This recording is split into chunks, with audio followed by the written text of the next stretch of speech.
Da Iolao 77 aiuta il tuo paese a risollevarsi.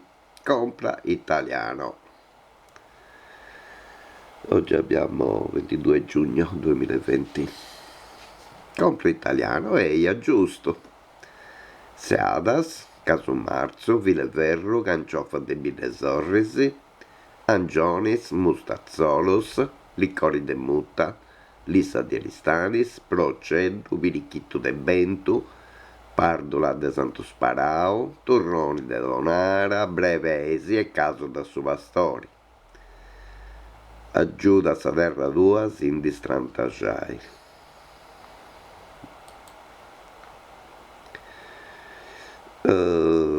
Questa che vedete è una frase che mi è particolarmente chiara, è cara anche.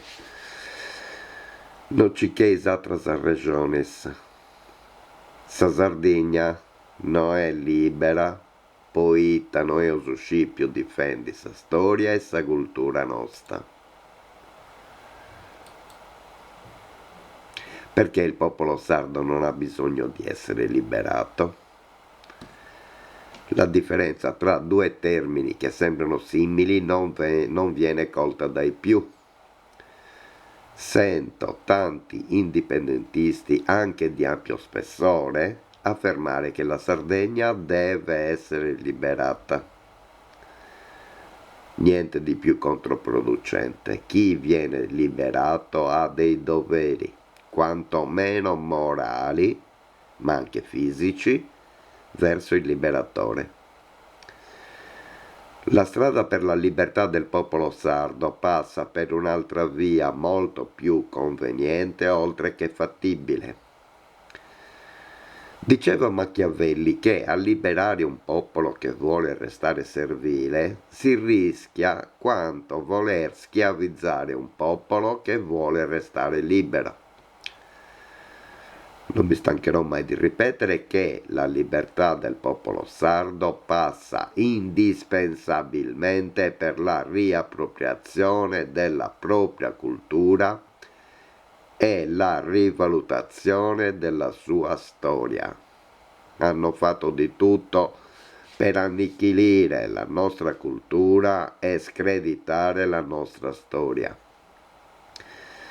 In questo non interferiscono fattori economici. Possiamo essere poverissimi oppure ricchissimi, ma se non abbiamo riassimilato fattori culturali propri del nostro popolo, la nostra libertà sarà parziale, fittizia e illusoria. Prima di impegnarci in lotte di liberazione, occorre agire sul substrato culturale dei sardi. Occorre che il popolo sardo si riappropri del suo orgoglio ancestrale. Non facciamo l'errore di fondo che stanno commettendo i catalani o gli scozzesi, che vorrebbero liberarsi dalla Spagna e dalla Gran Bretagna, o i corsi dalla Francia, per abbracciare la piovra delle fetenzie europee. Concludendo, non crediate alle fandonie di chi si offre per liberarsi e per liberarvi. Credete piuttosto nella possibilità che abbiamo di agire mirando sulla nostra piena autodeterminazione. Così come ogni uomo e ogni donna, sia esso sardo o meno, ha dentro se stesso i cromosomi che lo rendono libero dalla sua nascita.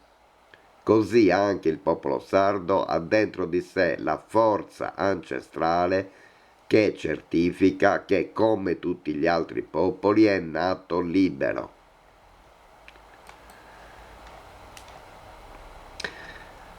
Poi questa cosa è annosa. Antisemitismo, antisionismo. Accusare un sardo di antisemitismo fa ridere persino le pietre. La pratica che i cuculi delle fettenzie adottano continuamente con lo scopo di confondere volutamente semitismo con sionismo funziona solo sulle menti deboli. Chi rifiuta l'ignoranza e chi ragiona con la propria mente non ci casca. I profitti della sanità. C'è il medico, lei sta abbastanza bene, quindi le prescrivo solo 4 vaccini, 20 pastiglie, 3 punture, 40 gocce e 5 analisi. Più prescrivo e più guadagno. Non sia mai che esistano troppi perché imposti, non sia mai. È inutile stare a discutere su riscontri scientifici che sono per lo più pilotati dalle fettenzie. È inutile ragionare sulle ricerche scientifiche universitarie che ottengono finanziamenti dalle multinazionali. È inutile discutere tra noi poveri mortali di medicina e farmaci. Ci sono medici che assentano e medici che dissentono su qualunque argomento. La discriminante sono i finanziamenti e i favori. Come direbbe un illustre, segui i soldi e trovi la verità. È molto più razionale dare credito alla nostra sensibilità e domandarci perché, e qualche volta anche cui prodest. Perché dei cibi commercializzati da multinazionali? Perché dei vaccini con bugiardini catastrofici in allegato, bugiardini che quasi nessuno legge? Perché dei grafi nel cielo? Perché della mancanza di libertà? Perché delle monete private? Perché delle votazioni, espressioni di democrazie monche e truffaldine? Perché delle crisi ricorrenti e catastrofiche? Perché esistono le guerre e le migrazioni? Non sia mai che siano avvenimenti strettamente collegati.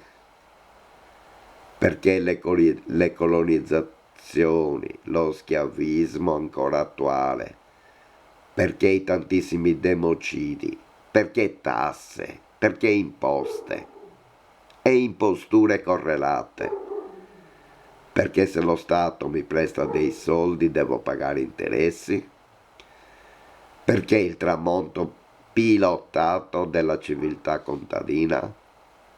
Non sia mai che questo avviene per far posto a globalismi e neoliberismi. Non sia mai. Perché uno Stato dovrebbe essere fondato sul lavoro? Perché le leggi fatte da uomini prevalgono sulle leggi naturali e sulle leggi divine? Non sia mai che le leggi umane siano state fatte per ingabbiare la gente, altrimenti definita cittadini, debitori e pagatori. Perché stanno rubando il tempo alla gente? Perché queste situazioni ricorrenti di scarsità? Perché lo Stato si mette al di sopra degli esseri umani quando invece dovrebbe servire gli esseri umani? Perché gli Stati fanno gli interessi dei potenti e non della gente come dovrebbe essere?